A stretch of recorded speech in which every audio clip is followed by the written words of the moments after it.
ಆಳಂದ ತಾಲೂಕು ಆಡಳಿತ ಹಾಗೂ ಹಿಂದುಳಿದ ವರ್ಗಗಳ ಕಲ್ಯಾಣ ಇಲಾಖೆ ವತಿಯಿಂದ ಮಾಜಿ ಮುಖ್ಯಮಂತ್ರಿ ಡಿ ದೇವರಾಜ್ ಅರಸೂರವರ 111ನೇ ಜಯಂತ್ಯುತ್ಸವ ಕಾರ್ಯಕ್ರಮ ಆಯೋಜನೆ ಮಾಡಲಾಗಿತ್ತು. ಕಾರ್ಯಕ್ರಮವನ್ನು ತಹಸೀಲ್ದಾರ್ ಅಣ್ಣಾರಾವ್ ಪಾಟೀಲ್ ಹಾಗೂ ತಾಲೂಕಾ ಹಿಂದುಳಿದ ವರ್ಗಗಳ ಕಲ್ಯಾಣ ಅಧಿಕಾರಿಗಳು ಹಾಗೂ ಕಾರ್ಯದರ್ಶಿ ಡಿ ದೇವರಾಜ್ ಅರಸೂರವರ ದಿನಾಚರಣೆ ಸಮಿತಿಯ ಗಜಾನಂದ ಬುಕ್ಕಾ ಸೇರಿದಂತೆ ವೇದಿಕೆ ಮೇಲಿರುವ ಗಣ್ಯರು ಡಿ ದೇವರಾಜ್ ಅರಸೂರವರ ಭಾವಚಿತ್ರಕ್ಕೆ ಪೂಜೆ ಸಲ್ಲಿಸಿ ದೀಪಜ್ಯೋತಿ ಬೆಳಗಿಸುವುದರ ಮೂಲಕ ಕಾರ್ಯಕ್ರಮಕ್ಕೆ ಚಾಲನೆ ನೀಡಿದರು. ಇನ್ನು ಇದೇ ವೇಳೆಯಲ್ಲಿ ವಿವಿಧ ಸ್ಪರ್ಧೆಯಲ್ಲಿ ವಿಜೇತರಾದ ವಿದ್ಯಾರ್ಥಿಗಳಿಗೆ ವಿಶೇಷವಾಗಿ ಸನ್ಮಾನ ಮಾಡಲಾಯಿತು. ಸರ್ವ ಸಮಾಜದ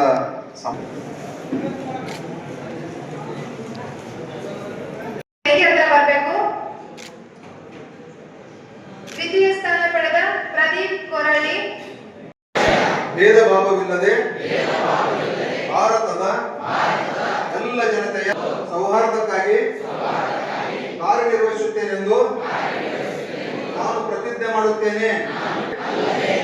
ಸಾಮೂಹಿಕವಾಗಿ ಆಗಲಿ ನಮ್ಮಲ್ಲಿರುವ ಎಲ್ಲ ಭೇದ ಭಾವಗಳನ್ನು ಹಿಂಸಾಚಾರಕ್ಕೆ ಅವಕಾಶ ನೀಡದೆ ಸಮಾಲೋಚನೆ ಹಾಗೂ ಕಾರ್ಯಕ್ರಮವನ್ನು ಉದ್ದೇಶಿಸಿ ಸಂಬುದ್ಧ ಡಿಗ್ರಿ ಕಾಲೇಜ್ನ ಪ್ರಾಂಶುಪಾಲರಾದ ಸಂಜಯ್ ಎಸ್ ಪಾಟೀಲ್ ಮತ್ತು ತಾಲೂಕಾ ಹಿಂದುಳಿದ ವರ್ಗಗಳ ಕಲ್ಯಾಣ ಅಧಿಕಾರಿ ಗಜಾನಂದ ಬುಕ್ಕಾ ಮಾತನಾಡಿದರು.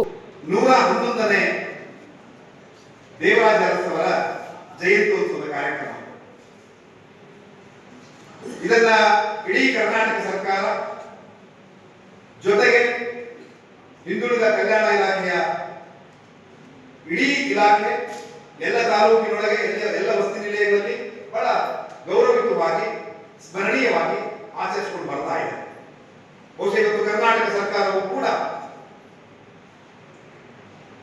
ನಂಜರಾಜ್ ಅರಸ್ ಅನ್ನುವಂತಹ ಒಬ್ಬ ಮೈಸೂರಿನ ಇತಿಹಾಸದ ಸಂಶೋಧಕ ಪ್ರಾಧ್ಯಾಪಕ, ಕರ್ನಾಟಕ ಇತಿಹಾಸವನ್ನು ಬಹಳ ಆಳವಾಗಿ ಅಭ್ಯಾಸ ಮಾಡಿದಂತಹ ಪ್ರಾಧ್ಯಾಪಕರನ್ನ ಗುರುತಿಸಿ ದೇವರಾಜ ಅರಸ್ ಅವರ ಸನ್ಮಾನವನ್ನ ಪ್ರಶಸ್ತಿಯನ್ನು ನೀಡಿ ಗೌರವಿಸ್ತಾ ಇದೆ. ಇಲ್ಲಿವರೆಗೆ ಬಹುಶಃ ಕೇವಲ ರಾಜಕಾರಣಿಗಳಿಗೆ ಮಾತ್ರ ದೇವರಾಜ ಅರಸ್ ಪ್ರಶಸ್ತಿಯನ್ನು ಕೊಡಲಾಗಿದೆ.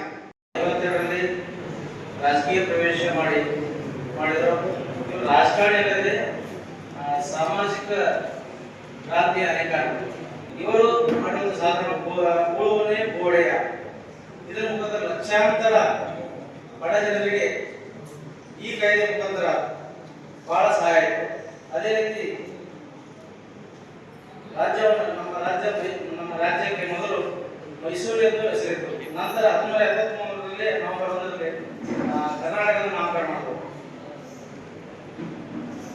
ಅವರ ಆಯೋಗದ ಮಾಡಿರುವಂತಹ ಶಿಫಾರಸಿನ ಆಧಾರದ ಮೇಲೆ ನಮ್ಮ ಹಿಂದುಳಿದ ವರ್ಗ ಕಲ್ಯಾಣ ಇಲಾಖೆಯನ್ನ 1972ರಲ್ಲಿ ಜಾರಿಗೆ ತಂದರು. ಅದೇ ರೀತಿ ಈ ಸಂದರ್ಭದಲ್ಲಿ ನೀಲ್ಕಂಠ್ ಸಿಂಗೆ, ಅಣ್ವೀರ್ ಪತ್ತಾರ್, ಶರಣಬಸಯ್ಯ ಸ್ವಾಮಿ, ಪ್ರಕಾಶ್ ದರ್ಗಿನ್, ಕವಿತಾ ಬಟ್ಗೇರಿ ಸೇರಿದಂತೆ ವಿವಿಧ ಇಲಾಖೆ ಅಧಿಕಾರಿಗಳು, ಸಿಬ್ಬಂದಿಗಳು ಭಾಗಿಯಾಗಿದ್ದರು. Prabhugouda, on spot news, Aland. Kalaburagi ಜಿಲ್ಲೆಯ ಜನರಿಗೆ ಮಿರಾ ಮೆನ್ಸ್ ಅವೆನ್ಯೂ ವತಿಯಿಂದ ಶುಭ ಸುದ್ದಿ. ಮಿರಾ ಮೆನ್ಸ್ ಅವೆನ್ಯೂ ಬಟ್ಟೆ ಶೋರೂಮ್ನಲ್ಲಿ ಬ್ರಾಂಡೆಡ್ ರೆಡಿಮೇಡ್ ಬಟ್ಟೆಗಳ ಮೇಲೆ ಅಪ್ ಟು 50% ಡಿಸ್ಕೌಂಟ್. ಮತ್ತ್ಯಾಕೆ ತಡ, ಹಿಂದೆ ಭೇಟಿ ನೀಡಿ ನಿಮ್ಮ ಮೀರಾ ಮೆನ್ಸ್ ಅವೆನ್ಯೂನಲ್ಲಿ. ನಿಮ್ಮ ಮನೆಯಲ್ಲಿ ಮದುವೆ ಇದೆಯಾ, ಮದುಮಗ ಸೇರಿದಂತೆ ಸಂಬಂಧಿಕರಿಗೆ, ಸ್ನೇಹಿತರಿಗೆ ಬಟ್ಟೆ ಖರೀದಿ ಮಾಡೋದಿದೆಯಾ? 10 ಅಂಗಡಿಗೆ ಹೋಗಿ ಬಟ್ಟೆ ಹುಡುಕುವ ಬದಲು ಎಲ್ಲಾ ರೀತಿಯ ಹಬ್ಬಗಳ, ಮದುವೆ, ಶುಭ ಸಮಾರಂಭ ಸೇರಿದಂತೆ ಎಲ್ಲಾ ರೀತಿಯ ಬಟ್ಟೆಗಳು ಇದೀಗ ಒಂದೇ ಸೂರಿನಡಿಯಲ್ಲಿ ಕಲ್ಪಿಸಿದ್ದಾರೆ. ಹಾಗಾದ್ರೆ ಚಿಂತೆ ಬಿಡಿ, ನಿಮ್ಮ ಕಲಬುರಗಿಯಲ್ಲಿ ಮೀರಾ ಮೆನ್ಸ್ ಅವೆನ್ಯೂ ಪುರುಷರ ಬಟ್ಟೆಗಳಿರುವ ಬೃಹತ್ ಶೋರೂಮ್ ಪ್ರಾರಂಭಿಸಿದ್ದಾರೆ. ಇಲ್ಲಿ Manyavar, Blackberry, Jack and Jones, Rare Rabbit, Spykar, Indian Terrain, Arrow, Mufti, US Polo ಸೇರಿದಂತೆ ಎಲ್ಲಾ ರೀತಿಯ ಬ್ರಾಂಡೆಡ್ ಬಟ್ಟೆಗಳು ಇಲ್ಲಿ ಲಭ್ಯ. ಇನ್ನೊಂದು ವಿಶೇಷ ಏನೆಂದ್ರೆ ಮದುಮಗನಿಗೆ ಹಾಗೂ ಸಂಬಂಧಿಕರಿಗೆ ಮದುವೆಗೆ ಬೇಕಾದ ಎಲ್ಲಾ ರೀತಿಯ ಬಟ್ಟೆ, ಸೂಟ್, ಶೇರ್ವಾನಿ, ಜೋಧ್ಪುರಿ, ಬ್ಲೇಸರ್, ಪೇಟಾ, ಶೂಸ್ ಸೇರಿದಂತೆ ಎಲ್ಲಾ ರೀತಿಯ ವಸ್ತುಗಳು ಇಲ್ಲಿ ರಿಯಾಯಿತಿ ದರದಲ್ಲಿ ಲಭ್ಯ. ಮತ್ತ್ಯಾಕೆ ತಡ, ಹಿಂದೆ ಭೇಟಿ ನೀಡಿ. ಕಲ್ಯಾಣ ಕರ್ನಾಟಕದ ಬೃಹತ್ ಬಟ್ಟೆ showroom Meera men's avenue, Lahoti petrol bunk ಮುಂಭಾಗ, ತಿಮ್ಮಾಪುರಿಗೆ ಹೋಗುವ ರಸ್ತೆ, ಕಲಬುರಗಿ. ಹೆಚ್ಚಿನ ಮಾಹಿತಿಗಾಗಿ ಸಂಪರ್ಕಿಸಿ 9916745499.